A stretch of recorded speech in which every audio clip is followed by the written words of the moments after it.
In this adventure, we take you to Vientiane, the mysterious kingdom of 1,000 elephants. For a true taste of Indo-Chinese flavors in the most laid-back capital this side of the Mekong.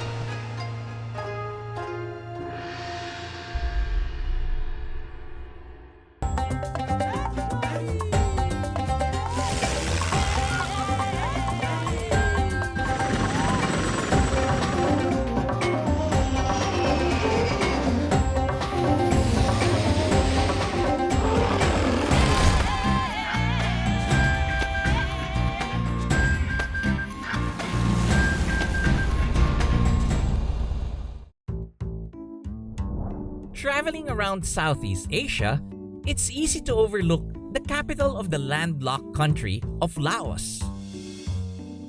But in my experience, the most interesting stories emerge from these hidden corners.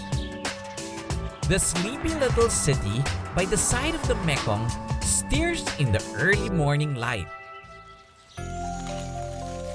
Vientiane has been the capital of Laos since the 16th century. Transferred here for fear of Burmese invasion. Said to be protected by the Naga, or mythical serpent creatures, it was razed to the ground by the Siamese in the mid-19th century, but was later rebuilt when the French took over.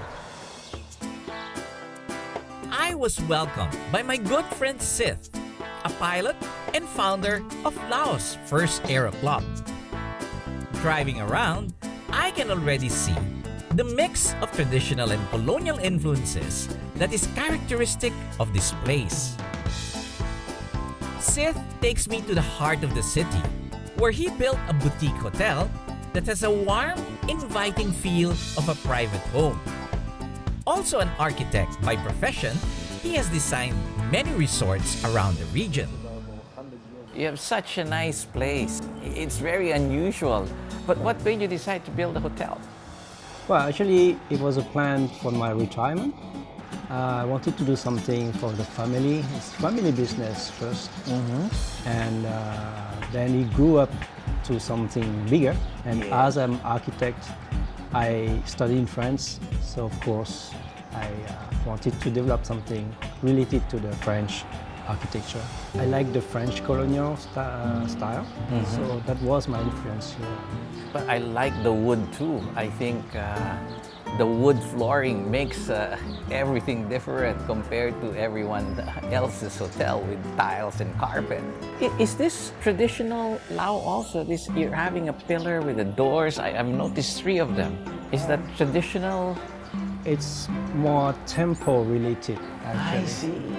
Okay. So it's a touch of the temple architecture. Yes. It's interesting. It's very unique. This combination of traditional Lao elements and French colonial design resulted in a space that reflects sophistication and harmony with nature. They also have a quaint French restaurant serving some of the best dining experiences in town. So Sith, you've lived in France, you've lived in Thailand, but you decided to stay here in Vientiane. What is good about being in Vientiane? I used to live in big cities, but I like the quietness of a smaller city. That's what makes me decide to come back to Laos, where I was born, and to try to develop something for this country. Ansara Hotel is indeed a relaxing treat in the midst of the capital, and I can't wait to discover more.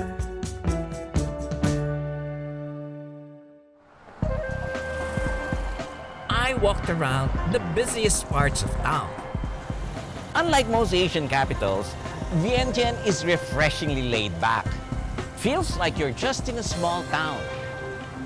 They say that one of the great attractions of Vientiane is that there are no great attractions. But what it lacks in grandeur, it makes up for in its decidedly slow pace, which allows you to take in more of the experience. In the afternoons, the laid-back streets transform into some kind of fast food highway, where quick snacks and takeaway meals are available. What's interesting here is that once the sun starts to set, everybody's out selling everything from barbecues, noodles, and of course my pastry. Grilled, steamed, or fresh, you'll find all kinds of food that would appeal to your appetite. From the basic to the bizarre. But one thing is for sure, the experience is definitely authentic. And the mix of traditional flavors with a French influence can still be seen and tasted.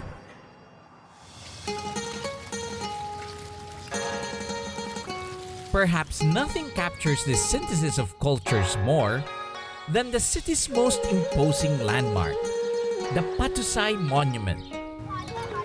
The Patusai Victory Monument commemorates the independence from France. It resembles the Arc de Triomphe, but decorated with Lao designs. As a tribute to its people's resilience and independence, the monument mirrors its national culture and traditions. Its exterior is richly decorated with both Hindu and Buddhist symbols, and guarded by mythological creatures.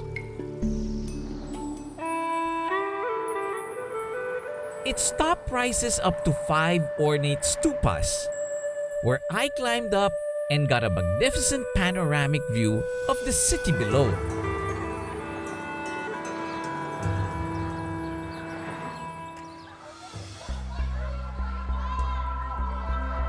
To the west of the city flows the Mekong River, with Laos lying almost entirely within its lower basin. On the opposite banks is already Thailand, the river forming a natural border between the two states. For locals, Vientiane's Riverside Promenade is an important gathering place at the end of each workday. And for tourists, a good place to score some great finds. You can't go to Vientiane without visiting the night market, and this is right beside the Mekong River. Everybody's out tonight just doing their shopping and just looking around. But everyone would agree, Vientiane's waterfront was made for watching some of the best sunset views over this charming part of Indochina.